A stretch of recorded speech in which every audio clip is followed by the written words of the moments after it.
Joining us on the program right now is Alex Smith, Executive Director of America Rising, AmericaRisingPAC.org. How you doing? Fine, thanks. Thanks so much for having me on. All right. You know, this seems to be a very exciting thing to young progressives, that they're no longer having to call themselves Democrats. They don't think Hillary is a super duper person anymore. They love the Shamasawants out there in Seattle. Yes, they love Bernie. And now they've really gotten their kind of role model, this Alexandria Ocasio-Cortez. She's not even running as a Democrat. She's running as a Democrat socialist. And very proudly so. I think you're absolutely right to say that this younger generation of progressives is unabashedly proud of who they are. Whereas what we see with the 2020 candidates who are attempting to capture that progressive grassroots support that Bernie Sanders energized in the 2016 campaign, they've sort of been incrementally moving to the left, hoping we wouldn't notice. Of course, at America Rising, we notice everything. So they've been trying to move, inch by inch to the left. Alexandria, on the other hand, she's just all out there. Here's what I don't get, though.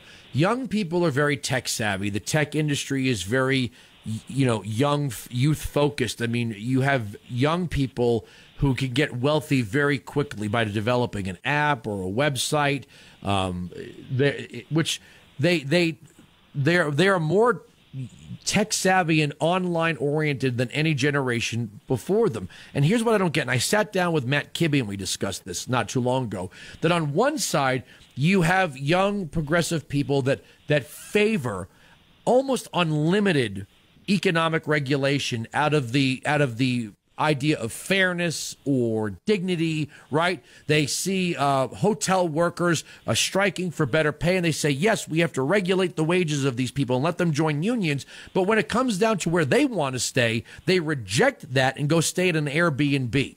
They see, taxi drivers, rallying for support or what have you, and then they book a car on Uber or Lyft. In other words, they have joined in with all of the economic regulations, the regulatory state, but they really support economic disruption. And I keep saying it, until they understand that their beliefs and their behavior have to come together at some point, they're right now totally separate.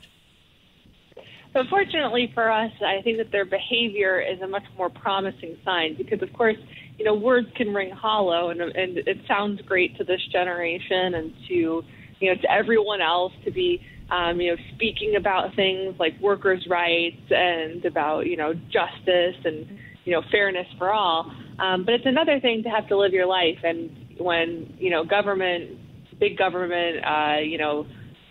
big bad Bill de Blasio comes in and jams up your Uber ride, you're gonna be decidedly more angry about that. And I think that will be a much stronger predictor of your future actions rather than sort of what you might be saying or what you might be hearing on your college campuses, for example. Well, yeah. I mean, if you're there talking about equal justice and you're marching in the streets and the fight for 15, and then as soon as you see an ordering kiosk, you'd rather order your hamburger from a robot than a person. If you would support a walkout of, let's say, housekeepers at a major hotel chain, but then you wouldn't ever spend your money with that hotel chain, you're going to go to an Airbnb. It means you won't support those workers. If you won't actually stay in that hotel so those people have a room to clean, you are not supporting their labor. And the more you stay at Airbnb, the less those workers are going to get paid, or the less of them are going to be there. So, when you look at this love affair with socialism, and socialism wouldn't tolerate. You think if there was a guild for taxi drivers under a socialist government, they would tolerate the economic disruption of Uber or Lyft? No, they wouldn't tolerate Airbnb. If you have one labor guild and one closed shop after another, they are going to fight anything that encroaches on their market share. So when you look at the way Venezuela runs its government, that's what democratic socialism eventually leads to. Yeah, and so I'm putting back my old hat for a second. I used to be national chair of college Republicans, so I did a lot of work with millennials and really looking about the kind of issues that were motivating them and the attitudes that shaped their beliefs. And what's interesting is that in a lot of the focus group work that we did and the polls that we did with younger people, what we were finding consistently is that their view of socialism is what I like to call IKEA socialism, like Swedish meatballs for everybody. We're thinking about these Scandinavian countries, everything's so clean, everything's so nice, everyone gets along, everything's fair. They don't see socialism for what it is, which is, history's just abject failure. And, that's incumbent upon us as conservatives to explain that. And I think, but fortunately for us, like as you have mentioned, their behavior is decidedly, towards capitalism. So I think that illustrating what makes their life work and everything that, sort of powers their life works based off of free market principles is a much more powerful motivator for younger people than simply just conservatives dictating socialism is bad. I mean, of course, we all know what we mean as conservatives, but you have to speak to people, and this goes for all voters, and this is very important for the Republican Party at large, is that we can't expect voters to understand why they should vote for us. We have to actually go out there and explain to them.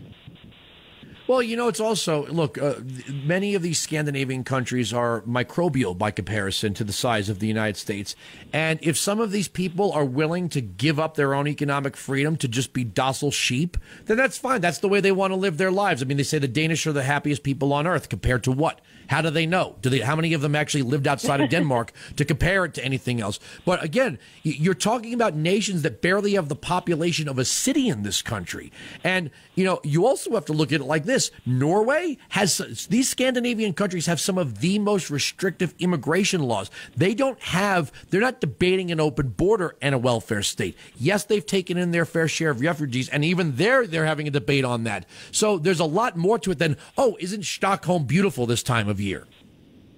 Sure. I mean, look, I think that's the problem with the modern left, is that their beliefs and the examples that they point to, whether it's, the success of Scandinavian countries in their opinion, or, sort of glossing over a failed state like Venezuela, it's just rife with contradictions. Yeah, 43,000% inflation, meh. But,